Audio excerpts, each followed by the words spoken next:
Hello everyone, I'm Meteorologist Charlie Ironmonger. Thank you so much for joining me today for your 1 p.m. news and weather update from the First Alert Desk. Now we've got news out of Washington in Beaufort County where a labor company is now being accused of trafficking Mexican farm workers into forced labor and keeping them in the U.S. after their visas expired. Now the Department of Justice says a federal grand jury has indicted Martha Jose Munoz, and her son Jeremy Jose. The feds claim that Jose owns La Princesas, a farm labor contracting company based in Washington. They say between August of 2021 and July of 2022, Jose submitted fake applications to the Department of Labor and the U.S. Citizenship and Immigration Services that falsely claimed her company would comply with all required employment conditions and labor laws. Those included promises not to charge workers recruitment fees, not to confiscate their documents, and provide proper wages, meals, housing, and transportation.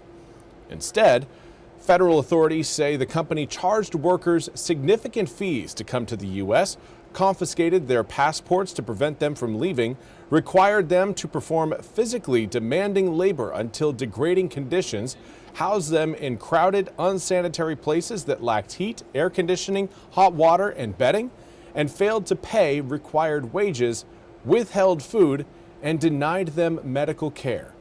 The three are charged with forced labor, conspiracy to commit forced labor, alien harboring for financial gain, conspiracy to commit alien harboring for financial gain, and document servitude offenses. And now we want to turn our attention to the massive drug kingpin killing that happened in Mexico over the weekend. NBC's George Salas has more. This morning, widespread violence at a major tourist destination, leaving chaos at hotels and airports, and some Americans stranded. In Puerto Vallarta, one of the country's most popular resort cities, cartel members burning down buildings and setting cars on fire. The unrest unfolding after the Mexican government said it killed the leader of one of the most powerful drug cartels in the country during a military operation. Mexican authorities say Nemesio Ruben Osuguera Cervantes, nicknamed El Mencho, was the kingpin of the violent Jalisco New Generation cartel. The U.S. State Department previously offering $15 million for his capture. In a statement to NBC News, the White House confirming the United States provided intelligence support to the Mexican government in order to assist the operation that killed El Mencho. Across nearly a dozen Mexican states, plumes of black smoke could be seen for miles, with cars and buses set on fire. The U.S. Embassy in Mexico urging U.S. citizens to shelter in place amid ongoing security operations that include flights to the region being canceled. With sirens blaring at Guadalajara International Airport, some panicked travelers trying to hide, while others fled on foot. We saw the taxi cabs all blown up and blocking the streets, and people running down them towards us. American Jim Beck is sheltering in place at his hotel in Puerto Vallarta, which he's visited for many years. After this morning, it was the first time we actually felt fear. You have a few days before you're scheduled to depart. Is there a concern that that may not happen? We're a little bit scared because that's 2 days away that we're supposed to be flying out in the morning, and I just don't know if they're going to have everything opened by then.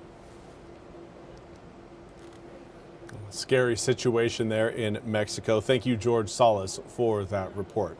We now turn to your weather forecast. We are receiving reports of heavy snowfall across the northeastern United States. Areas around New York and New England, again, seeing some heavy snowfall. There you can see that area of low pressure spinning off the coast, flinging, again, lots of snow into really areas between the Delmarva Peninsula, extending all the way up towards Maine and into Nova Scotia. It is a massive system that actually gave us rain over the weekend. We had this system again move off of our coast yesterday, and well, overnight last night and into this morning, it has developed into a much stronger nor'easter that is producing quite a bit of snow again for the New England area.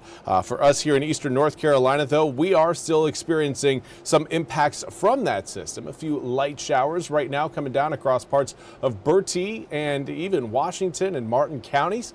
Not a ton of rain currently, but certainly still seeing maybe a few splash and dash showers. For the rest of eastern North Carolina, most of us are seeing mostly sunny skies, but cold temperatures. Winds out of the west-northwest, again, tied to that area of low pressure, tied to that nor'easter that is pushing in that colder air. And we'll keep our air temperatures capped in the mid-40s for today as well as tomorrow. Right now, 42 degrees feels like 35 in New Bern along the Neuse River, thanks to a west-northwesterly breeze at 15 miles an hour. Most of us are seeing air temperatures between around 40 to 45 degrees. The lone spot on the map that is a little bit outside of that range is Roanoke Rapids, currently coming in at 39 degrees. So close to 40, but northwesterly winds consistent from the Virginia line all the way down to the Crystal Coast and everywhere in between.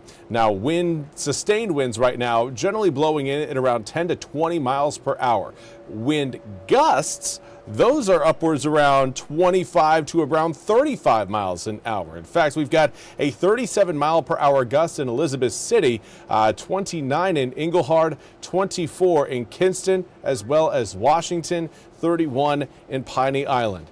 So winds are going to be breezy for the rest of today, especially through the afternoon. Do want to say hello to Terry. Thank you so much for joining me over on Facebook. As far as the afternoon goes, again, cloud cover will gradually build over the east. Air temps in the mid-40s will stay in the mid-40s. We've got maybe another degree or two more of a warm-up planned for today before everything just starts to level off a bit. Later on this evening, the cloud cover that will be present with us will help keep our air temperatures from getting too cold, but we will still end up below freezing early tomorrow morning, likely getting into the upper 20s overnight tonight into your Tuesday morning.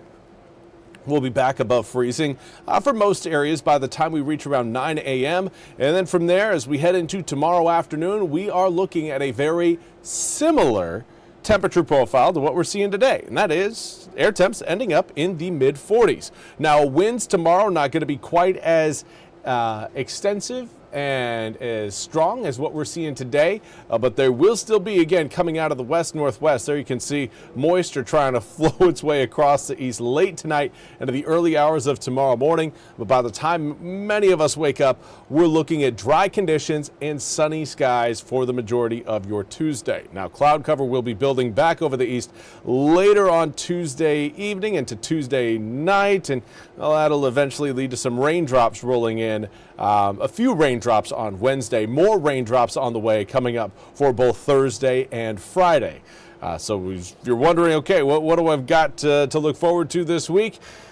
Well, air temperatures will warm up as we head into Wednesday and Thursday. Here's Wednesday at 9 a.m. The frontal boundary still further back towards the west over the mountains, but again, approaching eastern North Carolina. It will eventually leave us with about a 40% chance of rain coming up for really Thursday and Friday, but we may end up seeing those rain chances increase a little bit more as we get closer to them. 20% chance of rain, though, on Wednesday. We are looking again at a cold start coming up for tomorrow, and the windy conditions holding out of the northwest. By the time we reach this weekend, we'll be drying out and warming up, getting back into the mid to upper 60s on both Saturday as well as Sunday.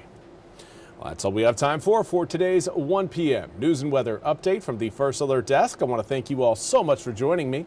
We'll be back with more news and weather coming up at the top of the hour. Until then, have a fantastic rest of your Monday.